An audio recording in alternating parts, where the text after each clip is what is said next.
Welcome to news local. Mandapeta నియోజకవర్గానికి ఉపాధి హామీ పథకం నిధులు పెంచాలని ఏపీ అసెంబ్లీ ఎమ్మెల్యే వేగుల జోగేశ్వరరావు ప్రభుత్వాన్ని విజ్ఞప్తి చేశారు.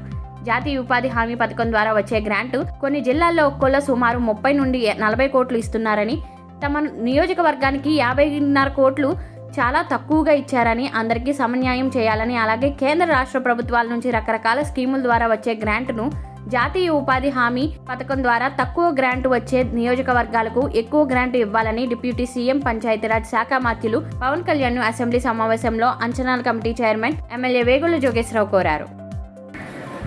చెప్పింది కూడా చాలా సమంజసం సార్. ముఖ్యంగా దీని మీద ఈ అన్యాయం మళ్ళీ దెబ్బడుతున్నారు కాబట్టి అందరికీ సమన్యాయం చేయమని చెప్పి కోరుతూ, ఈ లోపల సెంట్రల్ గవర్నమెంట్ నుంచి నాబార్డు చేయో ప్రతి నియోజకవర్గం 5 crores పెట్టమన్నారని చెప్పి చెప్తారు అధ్యక్ష. కానీ ఏదైతే లింక్ రోడ్లు మనం పెడుతున్నారో ఆ లింక్ రోడ్ కూడా ఎన్ఆర్జీలో చేసుకోవచ్చండి. కొన్ని జిల్లాలో అయితే 35 కోట్లు నుంచి 40 కోట్లు వస్తున్నాయండి.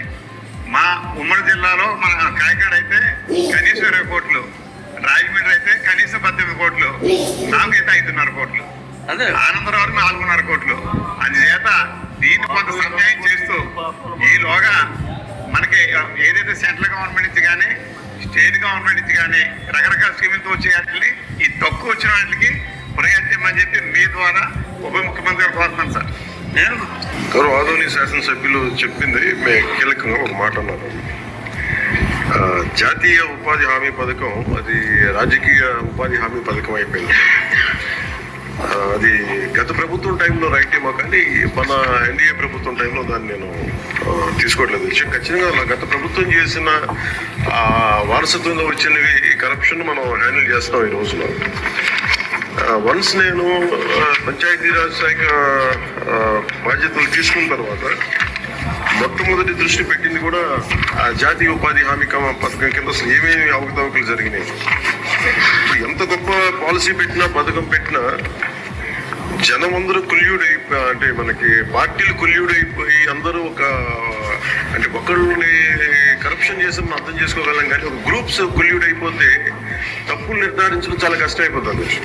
ఇప్పుడు ఇందాక ఉదాహరణకి మేము రాగానే ఫస్ట్ చాలా ఎక్స్టెన్సివ్గా కూర్చున్నాం, ముఖ్యంగా ఈ సోషల్ ఆడిట్ డైరెక్టర్ తోటి, ప్రిన్సిపల్ సెక్రటరీ గారితో కూర్చున్నప్పుడు వరుసగా చాలా ఆల్మోస్ట్ 1-2 months రివ్యూ తర్వాత ఆ సోషల్ ఆడిట్ డైరెక్టర్ ఎవరైతే జాతీయ ఉపాధి హామీ పథకంలో అవకతవకలు ఎవరైతే చేస్తున్నారో వాటిని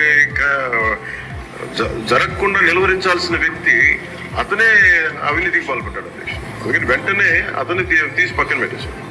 అది కాకుండా మేము తీసుకున్న ఇమ్మీడియట్ షెడ్యూల్ ఏంటంటే అధ్యక్ష, ఒకటి మేము ఈ social audit, vigilance cell, quality control 3 కొత్త వాళ్ళు పెట్టాం అధ్యక్ష. కొంచెం ఎఫెక్టివ్ పీపుల్ని పెట్టాం. ఇప్పుడు ఉదాహరణకి సోషల్ ఆడిట్ని ఒక 2 months బ్యాక్ పెట్టాం, చాలా మందిని సార్ట్అవుట్ చేసి వన్ హూ ఇస్ కేపబుల్ అలాంటి వ్యక్తిని పెట్టాం అధ్యక్ష.